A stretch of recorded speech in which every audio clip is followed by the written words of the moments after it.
बीड नगर परिषद विशेष सभेत मानापमान नाट्य आज पाहायला मिळालं। बीड नगर परिषदेच्या 15व्या वित्त आयोगाच्या निधीवरून आयोजित करण्यात आलेल्या विशेष सभेत चांगलेच मानापमान नाट्य रंगले। नगराध्यक्ष प्रेमलता पारवे आणि उपाध्यक्ष तथा पाणी पुरवठा सभापती विनोद मुळूक यांच्यातील मतभेद पुन्हा एकदा समोर आले आहेत। बीड शहरातील पाणी पुरवठ्याचा प्रश्न गंभीर आहे।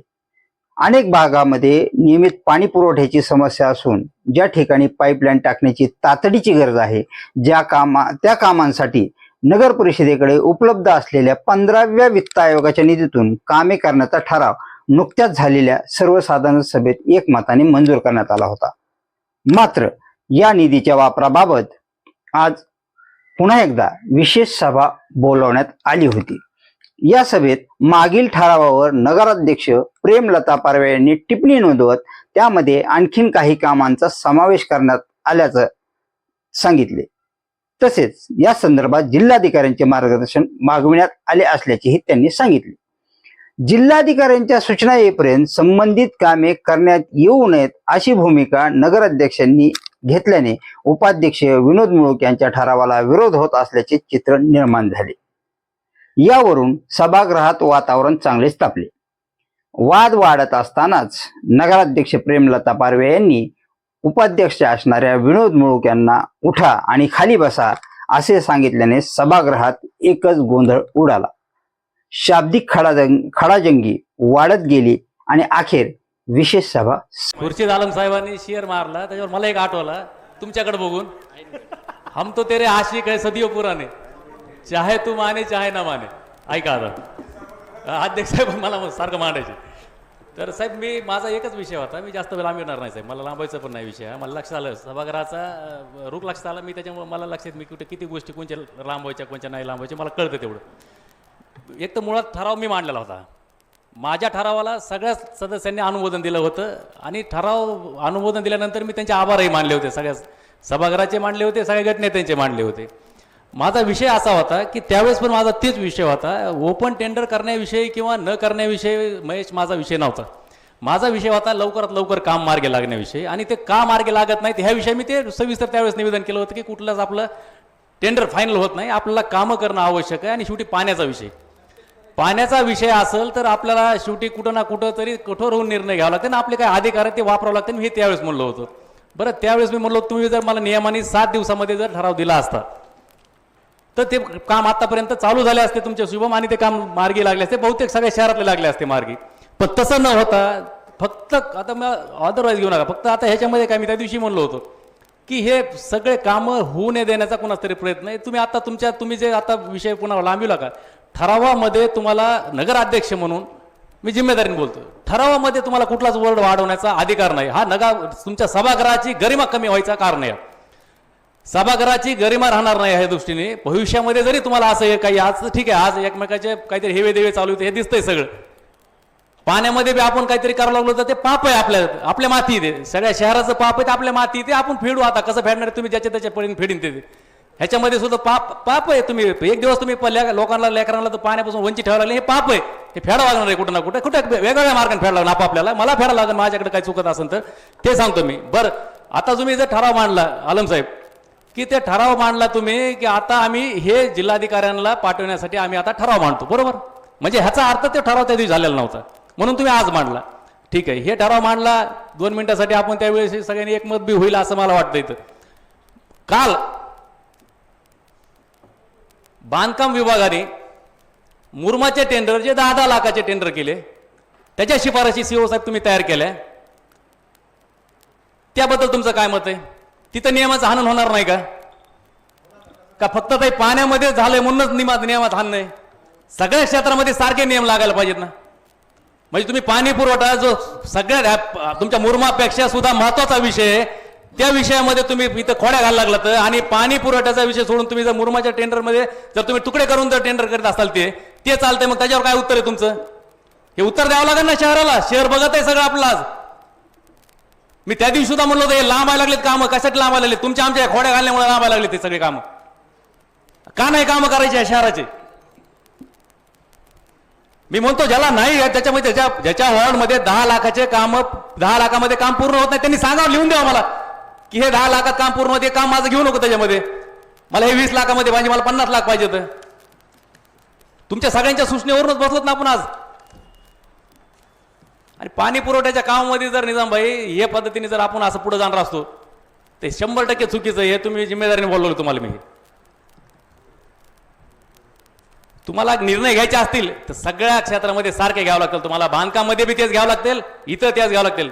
नाही तर मी सभागृहासमोर सांगतोय मी, हे तुम्हाला सगळ्यांना, तुम्हाला आम्हाला सगळ्यांना ह्याचं उत्तर द्यावं लागेल. आम्ही ज्यावेळेस PI दाखल करू त्यावेळेस सभागृहामध्ये. ताई मी त्या दिवशी सांगितलं, एखाद्या विषयाचा आपण ठराव मांडलाय, मी चुकीचा ठराव मांडला, मी एक सदस्य म्हणून ना, उपाध्यक्ष म्हणून नाही बोलत मी, एक सदस्य म्हणून जर मी त्या ठिकाणी जर चुकीचा ठराव मांडला ना आणि तुम्ही जर सगळे शांत बसले ना, ती मूक संमती मानली जाते.